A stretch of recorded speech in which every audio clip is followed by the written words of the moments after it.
Por isso que o James Nestor fala no livro Respire.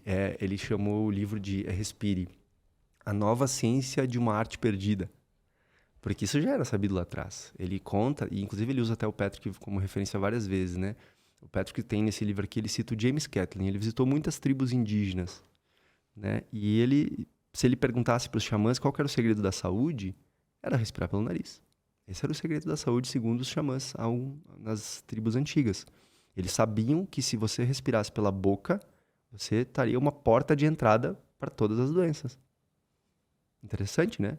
Incrível. Quando eu li isso, eu fiquei, uau, por que isso não é falado hoje? Por que ninguém fala? A gente vai, né, fazer uma consulta, trabalha quase tudo, mas quase nenhum profissional da saúde hoje pergunta se a pessoa respira, ou faz um teste que é cientificamente comprovado, que tem um embasamento e te diz sim, se a pessoa consegue passar de tantos segundos, ela tem uma respiração melhor. Como é feito isso? Mede nível de concentração de oxigênio, de gás carbônico, hormonal, e testa, né? Tudo por teste. E é algo tão nuclear, assim, do ser humano, né? Respirar, cara. É impossível sobreviver sem respirar, né? Se perdeu, um conhecimento que se perdeu. Então, por exemplo, ele cita também que se a gente olhasse há 500 anos atrás, não existia dente torto. Ele fala que né, olhando os crânios, algumas centenas de anos atrás, não existia dente torto. Ele até brinca assim, que né, essas tribos que ele visitou, os dentes deles eram retos como teclas de um piano. Perfeitos. Porque o que entorta os dentes? Respiração bucal. Sério, cara? Simples assim. É isso. Respiração bucal, pode perguntar. Hoje está vindo à tona, né? Para os dentistas já está ficando bem já se sabe, mas hoje está vindo muito mais à tona, assim, né? Que a língua, o certo, está no céu da boca. Sempre, toda ela encostada no céu da boca. Não a ponta, né? Toda ela. Desde lá de trás. E é isso que dá sustentação para os dentes crescerem corretamente. Então, o que entorta o dente? Né? Eu usei aparelho, eu fui um respirador bucal, com certeza. Eu descobri isso há 4, 5 anos atrás. Então, o meu dente é torto, mas eu usei aparelho também.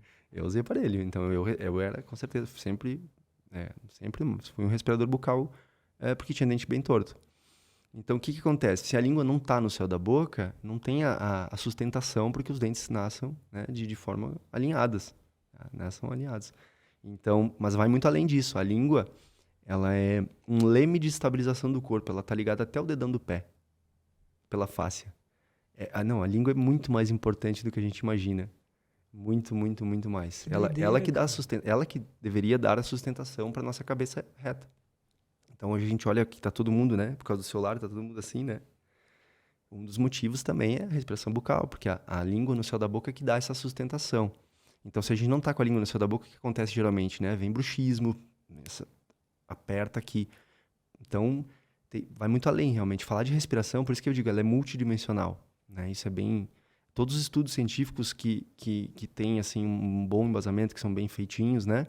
Eles sempre analisam os 3 aspectos. Bioquímica, biomecânica e efeitos psicofisiológicos. Por exemplo, se uma pessoa está ansiosa, eu digo para ela respirar fundo, daqui a pouco ela já estava hiperventilando, e eu vou mandar ela respirar fundo, ela vai hiperventilar ainda mais. Então, a primeira instrução, a instrução de dizer respira fundo, eu estou falando de biomecânica. Legal, realmente é muito importante. Mas eu não posso esquecer a bioquímica, que é a quantidade de respirações por minuto, que está tudo interligado. Então, uma vez que o gás carbônico ele é vasodilatador, se a gente coloca muito gás carbônico para fora, vasoconstrição. Então, quantas pessoas não estão aí cheias de dores no corpo, travadas, com dor no pescoço, dor na lombar, dor aqui, dor ali, porque não está oxigenando direito o corpo, porque está hiperventilando. E nós temos 120 mil quilômetros de vasos sanguíneos, né? É absurdo. Esses números são incríveis, né? Nossos pulmões são 50 vezes... A gente tem 50 vezes mais área de contato com o meio ambiente, né? Com o meio externo, nos pulmões do que na pele. É como se tivesse... Que doideira. Se tu esticar os pulmões, dá uma quadra de tênis. Ele é muito elástico, né? Se tu esticasse ele, daria uma quadra de tênis, de tão grande que é os pulmões. Então, a gente tem muito mais área de contato interna com o meio ambiente do que externa. Faz todo sentido. 50 vezes mais do que a pele. Então, é a primeira fonte, a primeira barreira de proteção do nosso corpo, é o nariz.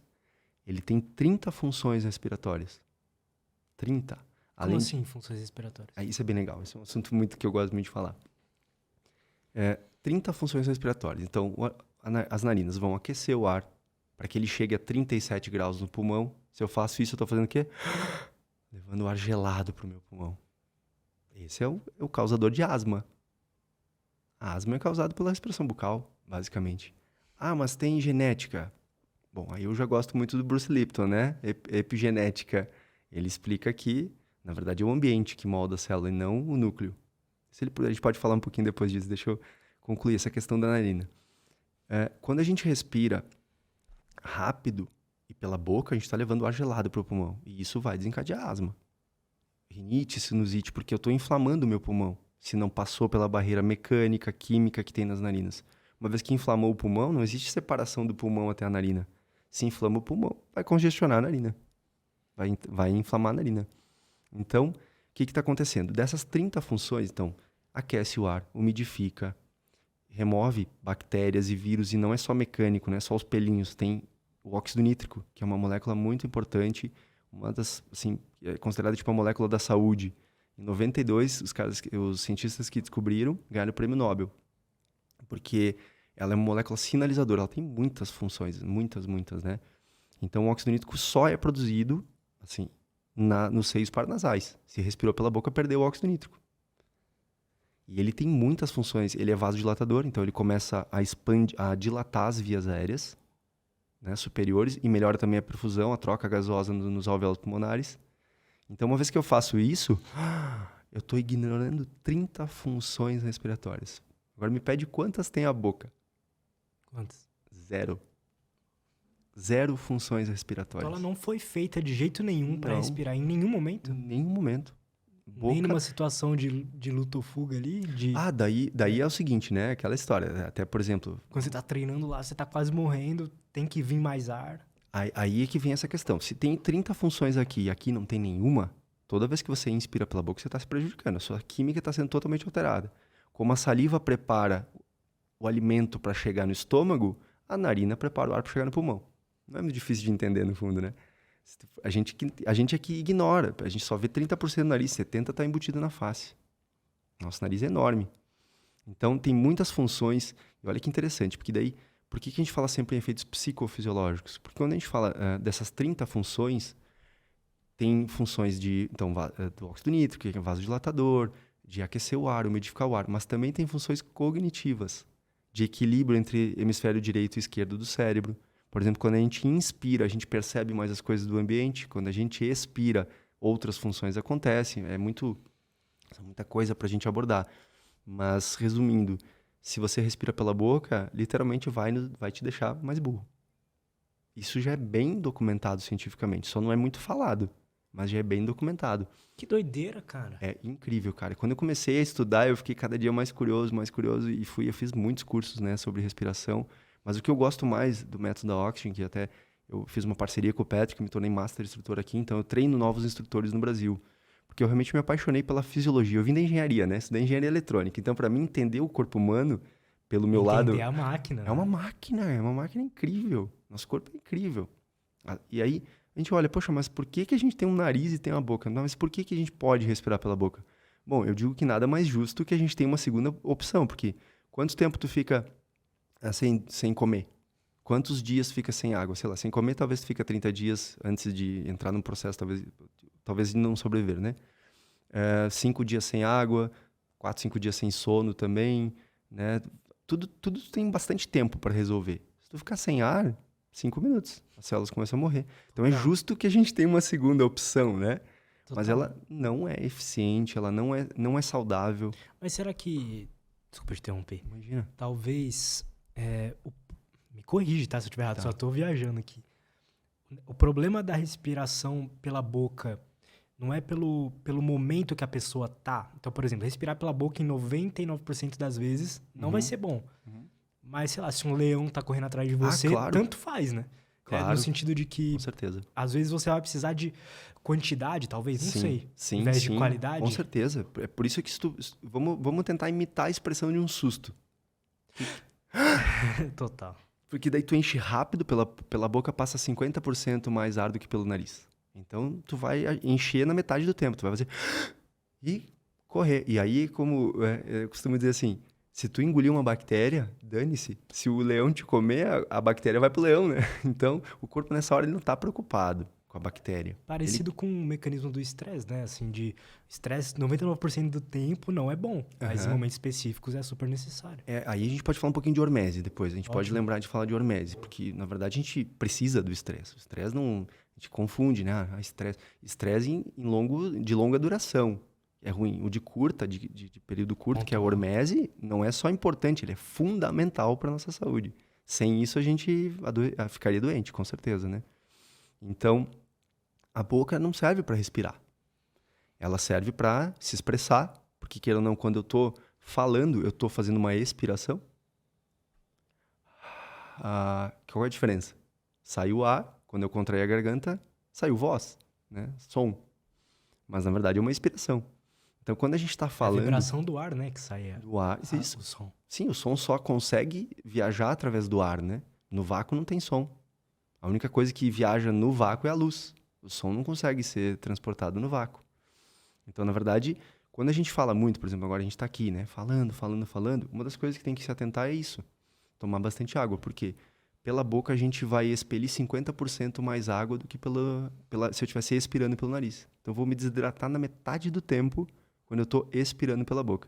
Tem vários motivos do porquê não inspirar pela boca. Aí são muitos mesmo. Mas também tem vários porquê não expirar pela boca também. O certo, que talvez a maior parte das pessoas aprendeu, é inspira pelo nariz, solta pela boca. Sim. Não, é inspira. Muitas meditações guiadas falam isso também. Em alguns momentos, tudo bem. Né? Porque existe toda a questão da liberação emocional quando eu faço pela boca. Tanto que práticas como respiração holotrópica, renascimento, que eu uso muito também, né? Eu primeiro levo as pessoas a acalmar o sistema respiratório. Uma vez que ela melhorou o Bolt Score dela, ela está respirando melhor, está dormindo melhor, aí eu vou para a cereja do bolo, que são as técnicas de hiperventilação. Porque elas vão mexer com esse lado emocional. Então, se eu tô... Tanto que agora, cientificamente falando assim, recentemente saiu um estudo que mostra que a forma mais eficiente de acalmar uma pessoa é imitar um suspiro. Tanto faz. Isso é poderosíssimo. Em segundos, em minutos, tu já alterou toda a química da pessoa. Aí eu sempre trago essa reflexão. Beleza, naquele momento eu posso até ter ajudado a pessoa a sair do estado de estresse crônico, intenso ali, né? Mas isso a longo prazo não fez nada pela pessoa. Precisa aprender a respirar. Nossa, total. E isso é muito comum, a gente vê vídeos no YouTube. Nossa, descobriram que essa é a melhor respiração. Ali pontualmente pode ajudar, mas se a pessoa não mudar o padrão respiratório que está automatizado pelo corpo, ela vai usar isso algumas vezes, talvez isso se torne uma ferramenta para ela, mas o legal mesmo era corrigir as disfunções respiratórias. Isso é importantíssimo. Então, quando a gente fala de respiração bucal, na prática de esportes, também não deveria. Isso, por exemplo, era um rito de passagem dos xamãs, das tribos indígenas. Os jovens, para se tornar um guerreiro, o que ele tinha que fazer? Um dos ritos de passagem era tomar água, né? Ficar com a água na boca, correr vários quilômetros em alta intensidade, sem cuspir água e sem engolir. Ou seja, estava respirando pelo nariz. Era um rito de passagem. Cara, que interessante isso. Ou seja, ele só conseguiria se tornar um guerreiro se ele conseguisse respirar pelo nariz, diante de situações extremas.